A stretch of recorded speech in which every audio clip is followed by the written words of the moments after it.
क्या लगाव या आसक्ति आध्यात्मिक विकास को रोक सकती है?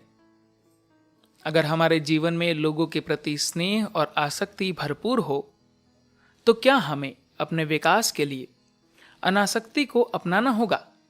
जानते हैं सद्गुरु से। इच्छा ही दुखों का कारण है, ऐसी सीख देने वालों के मुंह से आपने ये भी सुना होगा, किसी व्यक्ति या वस्तु पर आसक्त न बनो, उस पर लगाव न रखो। मोह, आसक्ति या लगाव तुम्हारे विकास के पथ के रोड़े हैं। यो कहकर वे लोग आपको धमकाते हैं। आप तो स्नेह और आसक्ति के साथ जीने के अभ्यस्त है। इसलिए उपर्युक्त वर्जना को सुनकर आप पशोपश में पड़ सकते हैं। किसी के साथ कुछ भी हो जाए, मुझे कोई फर्क नहीं पड़ता, ऐसी उपेक्षा या लापरवाही का भाव अनासक्त रहना है। ऐसा गलत अर्थ लेना निश्चय ही अपने आप को धोखा देना है। किसने कहा लगाव होने पर विकास नहीं होगा? धरती के साथ आसक्त होकर जब पेड़ अपनी जड़ों को माटी के अंदर गहराई से फैलाता है, तभी वह स्वस्थ रूप में पनपता है। अनेक पक्षियों को आश्रय देता है, हवा में प्राणवायु का प्रवाह करता है, फलों को प्रदान कर उपकार करता है। यदि उसे धरती से अलग कर दे, उसे उखाड़ कर फेंक दे, तो नष्ट हो जाता है। आपके विषय में भी यही बात सही है। किसी के कहने में आकर यदि आप स्नेह संबंध के धरातल से अपने आप को जबरदस्ती छुड़ाने की कोशिश करेंगे, तो निश्चित रूप से स्वयं को घायल कर लेंगे। यदि आपकी सहज प्रकृति स्नेह करने की और आसक्त रहने की है, तो आप अपनी प्रकृति को बदलने का प्रयत्न मत कीजिए। कोई व्यक्ति मेंढक को लेकर शोध कर रहा था। मेंढक को उसने इस तरह प्रशिक्षित किया था कि यदि वह कहता कूदो, तो मेंढक तुरंत कूदता। शोध के दौरान वह मेंढक की एक टांग को काटने के बाद बोला कूदो। बेचारा मेंढक 3 टांगों के साथ थोड़ी मुश्किल से कूद पाया। दूसरी टांग काटकर उसने कहा कूदो, तब भी मेंढक कष्ट के साथ कूदा। तीसरी टांग काटने पर अत्यंत वेदना के साथ एक टांग से किसी तरह कूदा था। अंत में चौथी टांग को भी काटकर उसने आदेश दिया कूदो। सरकने में असमर्थ होकर मेंढक ने उसे कातर दृष्टि से देखा। वह तो बार बार मेंढक को कूदने के लिए कहते हुए चिल्लाने लगा। मेंढक बिल्कुल हिला नहीं। उस व्यक्ति ने अपने शोध का निष्कर्ष इस प्रकार लिखा, चारों टांगों को निकाल देने पर मेंढक की श्रवण शक्ति समाप्त हो जाती है। इसी तरह कुछ लोग कोई बात होने पर और किसी नतीजे पर पहुंचकर सिद्धांतों की स्थापना कर देते हैं।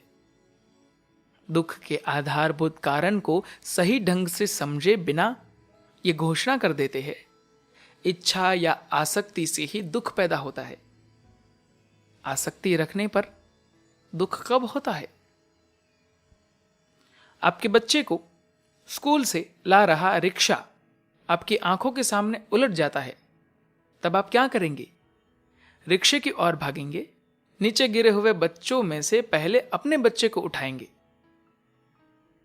बच्चों के प्रति स्नेह करने का आपका दावा हो तो आप किसी भी बच्चे को उठा सकते थे। असल में वहां बच्चों के प्रति स्नेह काम नहीं कर रहा था। वह अपना बच्चा है, यो उसके साथ निजी संबंध जोड़ने की भावना ने ही उस समय आपको संचालित किया था। मैं और मेरा का विचार उभर आया था।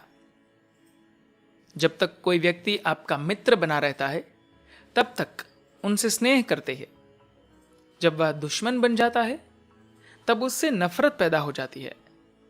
बताइए, पहले उसे केवल व्यक्ति मानकर आप स्नेह करते थे, नहीं ना? वह अपना मित्र है, यही मानकर आप उस पर आसक्त हुए थे।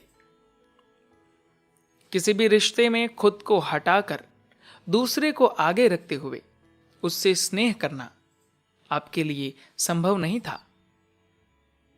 अपने को आगे रखकर ही किसी के प्रति आसक्त हुए थे। इस तरह एक संकीर्ण दायरे में अपने को समेटते वक्त आसक्ति रखे तब भी दिक्कत होती है। आसक्ति को हटाने पर भी समस्या होती है। मेरे पास योग सीखने के लिए आने वालों में कुछ लोग शिकायत करते हैं कि कुछ चीजें उन्हें पसंद नहीं है। तब मैं उन्हें एक कागज देता और कहता कि जो चीजें पसंद है उनकी सूची बनाइए।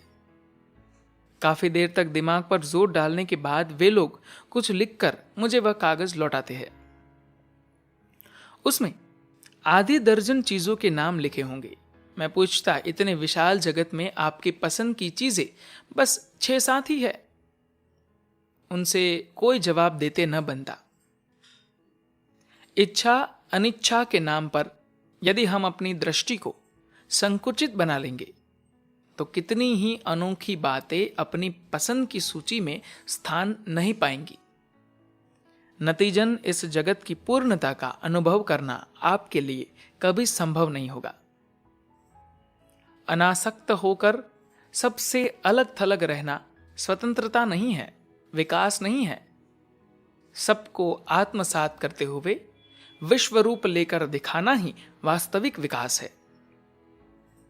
जब वायु और सुगंध एक दूसरे पर पूर्ण आसक्त होकर एक आकार होती है तो एक से दूसरे को अलग करके देखना संभव नहीं होता। किसी पर आपकी आसक्ति में भी यही गहनता रहनी चाहिए। आप उनके साथ यो पूर्ण रूप से जुड़ जाए, इस तरह एकाकार हो जाए कि दोनों को अलग करके देखा न जा सके, तब अन्य या पराया के बोध के लिए स्थान कहां? तब यह सवाल ही नहीं उठता कि उसके साथ मिलकर रहे या उससे हटकर रहे। तब यह प्रश्न भी नहीं उठता कि उस पर आसक्ति रखे या न रखे। फिर काहे का दुख और कैसा दर्द। इस जीवन में एक जीव को अपने प्राण समान प्रिय मानकर उसे स्वीकार करने के समान मिठास से भरा अनुभव और कौन सा हो सकता है। मैं मेरा के विचार को हटाकर जब आप थोड़ा थोड़ा करके जगत के साथ पूर्ण आसक्त बनेंगे तब आपका जीवन परिपूर्ण बन जाएगा। धन्यवाद।